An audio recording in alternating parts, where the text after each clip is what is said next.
Just to give an example of a ring before it's fettled, this is an unfettled ring. This is a ring which we haven't yet deburred here on these little places. We haven't done anything to this ring at all at the moment, and this just gives an example. If you can bear with me with using the left hand whilst holding the phone, but you get the gist.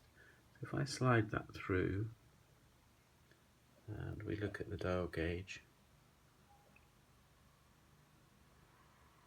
nominally we're indicating 3 to 4 thou on the dial gauge there. This is just a nominal thickness test. And if I can, let's say, perhaps take a random place, sort of about 120 degrees round, 60 degrees round, and now we've dropped down in the other direction, so we're sort of a nominal 6 thou.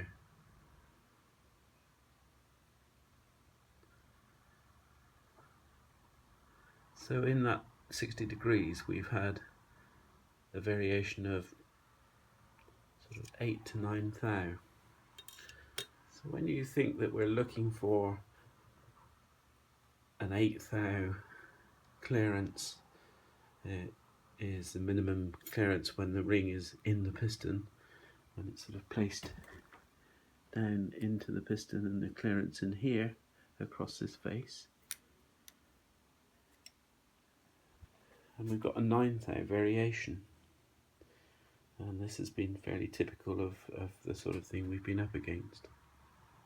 So we'll go now and fettle this ring through Peter fashion. I've got one here that I did earlier, and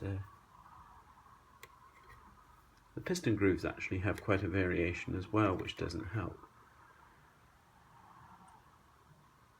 I don't know if I can hold this one still, but so that's fettled now to give us an 8 thou nominal plus an 8 thou clearance in depth, in the back clearance of the inside of the ring to the piston wall. Okay, thank you very much.